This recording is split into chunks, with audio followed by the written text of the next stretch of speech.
got started last week, 51-yard run. Talk about the role the offensive line played in that play in particular. Yeah, it was huge. Just was really patient going up to the line of scrimmage and found a little crease right behind Marcus Tate. Took it, both backers kind of spread out, so just had a straight shot up the middle. Got a finish. Did a bad job, holding top end speed there. I was looking left and right. I've tried to be focused on the end zone and myself, holding my form. So I was a little disappointed by that, but really happy to start the game off with a big play. It was your former teammate Mafah that caught you, right? Yeah. Did you have any words for you after that or after the game? Yeah. We talked after the game. Not about that in particular, but just really happy for that kid. Started off at Richmond, wasn't really highly recruited, but you see what he's doing at Wake Forest. Really, really good Power 5 program. So he's got some burners on him. Not as much as I remember, but I was really happy for him and proud of him. Will, talk to me about that game-tying touchdown there in the fourth quarter, where you reach across the goal line. Kind of a fine line, a tightrope to walk, right? Because you don't want to fumble the ball at the goal line like we've seen many times before. How dicey is that? And how sure are you? Do you have to be of yourself that you're not going to lose control of the ball? Yeah, it's something that kind of just happens instinctually. Something that, like you said, it is dicey, especially for it to be. I know it wasn't fourth down. I forget if it was second or third down, but just always got to keep possession. And really the only time you should be reaching the ball out is fourth down. So, that's a mistake on my part, but glad that it turned out the right way. Well, I know you've had some family members that went to NC State, correct? Yes, a lot of them. Does that make it kind of odd or weird, or no? I think it did, especially early on in the recruiting process. There's a lot of pressure to kind of be funneled to NC State. My parents always did a great job of making sure they were never thrown in their bias. Both of them are graduates, 26 graduates on my mom's side from NC State. So we've definitely got Wolfpack in our blood, but it's a little awkward early on, but I think they've kind of learned and adapted. That I'm all in. I'm a Clemson Tiger. So. Did both your mom and dad go to NC State? Mm-hmm, yes, they did. Okay. Has NC State now emerged as maybe Clemson's biggest rival? I wouldn't throw the name rival out there to just about anybody but South Carolina. But they're definitely a really, really respected opponent for us. And coming in top 10 matchup in the Valley, it's something that we're looking forward to. And it's been a really, really good matchup the past couple of years. With the exception of one or two. So we've just got to take the momentum from last week as an offense, as a team, and just build off of that. The gut-wrenching loss in Raleigh last year, double overtime. You were injured in that game. Cost you the playoff, cost you an ACC title. How much does that sap with y'all for the past year? Yeah, it was really unfortunate. Just the series of events when you just didn't finish, and it's something that you saw us do on Saturday against Wake Forest. We were confident going out there that we were going to put the ball in the end zone and the defense was going to come up with a big stop. And then like I said, it's something we didn't do against NC State last year. So just kind of going into it, I felt like we were not fully prepared mentally, physically. And this year it's different. We're going into it and giving ourselves the best hand to do our thing, and that's what it comes down to is just now the players making plays. You mentioned 26 family members on your mom's side that went to NC State. Any of those that you think will be rooting for NC State, maybe rooting for you, but also rooting for NC State Saturday? Yeah, I think there'll be a culmination, but there'll definitely be a good amount, rooting for the Wolfpack. That's one thing I've come to realize is, I think they're all cheering for me, no question. But when you're talking about, my mom's side of the family, they're diehard Wolfpack fans. So, I'm not too involved in it. Don't want to be too involved in it. But yeah, I'm sure a bunch of them will be supporting Red on Saturday. Yeah. Just trying to get as many people here as possible. I know you guys know it's a tough game to get tickets to. But yeah, trying to get as many people here as possible. Have you turned any of them into full-on Clemson fans? Yes, yeah. There's definitely a few.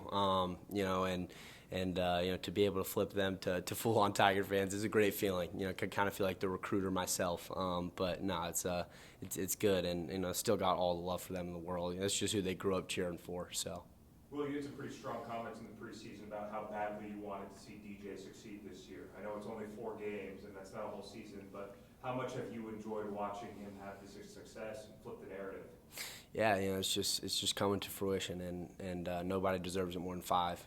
He's as everybody's attributed to. He's just put his head down and he worked, and he got the most criticism out of anybody. Not only on our team, but maybe even college football last year. I mean, it was insane, just the amount of trash coming his way, and he's done such a great job of just putting in the work, and I think we can all see that it's paying off. And the game he had last week, and then talk about just him getting better every week, week in and week out, wanting to continue to improve, confidence growing, so many things that go into it. But being in the backfield with 5 has been a fun thing to do this season, and I'm looking forward to the rest of it. Well, after the big run on the first play of the game, it seemed like the running game was kind of inconsistent, some good and some bad. Just kind of what did you see from your perspective there over the last three and a half quarters or so? Yeah, I would say Wake Forest did a great job. I think after that play, they kind of decided that we were going to have to beat them through the air if we wanted to beat them, which it's a good decision on their part in my eyes, and I'm totally fine with that. Putting the game in 5's hands is what we want to do. We have the confidence in him, but in terms of the running game, weren't getting off as well as we wanted to. I was making some errant decisions. Got to be a little bit more patient, especially with the inside zone. So there's plays to be made there that weren't fully being made, but at the same time, Wake Forest did a great job of stacking the box, making sure that no gaps were left unopened. And doing a great job coming off the edge too. Anytime I would cut back or break it outside, number 9, I felt like number 9 was there every single time. Just diving at my knees. So, this is just a great job by Wake Forest to kind of switch the game plan, after the first play. Maybe not as much with Wake Forest, but just in some other games this year, and even last year, some when he was healthy. Can you feel just with DJ's ability to run the ball? Can you feel teams kind of sometimes keying in on him? Does it open things up for you sometimes with that kind of read? Yeah, definitely 100%. Just having to respect it. I think we felt it most against La Tech because they did a great job of mesh charging, and DJ did a really good job of just extending the mesh and making sure to make the right decision. So yeah, teams have to respect him running the football. I'm not sure. I think is a little over 5 yards a carry as a quarterback, and he's getting the carries too. So to see how he's run the ball and that he's willing to also take that weight, put it on his shoulders has been great to see, and I think it's definitely opened up opportunities for the backfield. This is a play that didn't actually really go anywhere, but I saw on a replay, Antonio Williams screen, you blocked a guy into the defensive back huddle. Did you realize after in that moment that I pushed him a little too far, or did you just not really realize? Yeah, it's kind of half and half. During it, I don't even know what's really going on. I'm out there playing football, and one thing about me, I got one speed, so that's just how I'm gonna play. But when I was pushing him into the defensive huddle on the sideline, this one kind of kicked in. Like, all right, I should probably relax and be a smart football player here. But that's one thing with me is that's what you're gonna get. You're all every play, and I think one narrative that I've kind of been wanting to reverse and deflect is that I can't block. I'm a 3-down back, and I'm going to go out there. I can run the football in between the tackles. I can catch it, and I can block people. It's a narrative I want to be switched around, and I can't continue to put things on film that say otherwise. The fact that y'all have Kobe and Phil able to be productive in the run game, share carries with you, how much does that help you have fresh legs late in games and in overtime, as opposed to having to carry the ball 25, 30 times yourself? Mm-hmm. Yeah, it's huge to be able to put 26 and 7 in there, and for them to hold the standard up and to be able to do what they do, and not only me giving them a rest, but vice versa as well. And to be able to play the whole fourth quarter, go into overtime, and not ever feel like I've been overused or that I was banged up, beat up, is a great feeling, and something that I think we'll be able to use to our advantage later in the year. Are there things you want to see yourself improve on, pass blocking, or plays in particular that you had back from the Yeah, there's always plays that you can look back at. Pass blocking, I think, go straight to law tech. Will linebacker caught me off guard one time. And then, you're talking a draw play, and I don't get silver to the linebacker, so I'm just sitting back there waiting for the ball. He's blitzing. I'm not sure what to do. I make a little play on him. But, yeah, I would say just, 3 consecutive ones there where I've just got to step up into the pocket and take the hit off of DJ. On my cuts, I think sometimes I'm going a little too low. I need to hit the thigh pad rather than, below the knee. But I'd say those are really it. And I think other than that, I've done a good job of protecting our quarterback. And it's something I take pride in. So, something that I don't take lightly. But yeah, I can always improve in it and can always get better in it. And I think just continuing to catch the football out of the backfield. I think one play against Georgia Tech, running a flat, just kind of lost it midair, and that's one of the ones I got to bring in. But other than that, I felt really comfortable catching the football this year, and look forward to kind of expanding it and maybe getting some more opportunities here in the future. There's going to be a lot of rain on Saturday. How difficult is it to keep those pressure points on the ball and keep coughing it up? Yeah, it's definitely something that we have to emphasize this week as running backs, as ball carriers. You've got the points of emphasis, and you've just got to always be conscious. And I think that's the biggest thing is to never let your guard down, because it's always the defender you don't see. Cliche, but it's very true. And if you've just always got it in the back of your mind and you're always thinking about it, and you see all the defenders around you, then you're able to protect that football, and it's going to be a huge part of the game this weekend. Walker Parks was telling us earlier that you actually yell at him sometimes during the game to do his job. There's a little bit of a back and forth. How comfortable are you just being a vocal leader and saying things to line what's that back and forth like during games? Yeah, I'm very comfortable, and I always pull them aside after and apologize, because never should I be yelling at them. We should be having a conversation. But that's just who I am, and they're all very well aware of that. They handle it very well. It's something that I'm continuing to work on. But I'm very comfortable out there, communicating with them, and I'm going to wear my emotions on my sleeve, after every play. It's not after every game. It's after every play for me. It's just how I am as a football player, as a person. But yeah, I'm so comfortable with those O-linemen out there, on a different level than last year in terms of communication and being able to kind of adjust on the move rather than maybe having to wait until the end of the drive last year. This year, we can make it happen on the field. Will, ball security aside, what are your thoughts about playing and what could be a slog on Saturday, rain-wise? I'm freaking pumped, to be honest with you. I'm so excited. Whatever environment, whatever conditions are thrown our way, this football team's so ready to go. I'm so ready to go. It's one that I've had circled since last year. Falling short to them. So yeah, I'm so excited. What will be your routine on Saturday? Waiting for that primetime kickoff? Will you watch game day in the morning? Will you watch some other games? Yeah, no. Usually try not to watch any. I'll probably throw one on around the noon time when we've got a little bit of lay down. But the nighttime games are tough for me because I don't want to get out there so bad. And having to wait all that time. I've got to pace myself. I can't play the game too early. That's one thing with me. So I've definitely got a routine, just kind of how I go through my day, things I want to study on, and just not playing the game too early. You watched some film from last year's game? Yeah.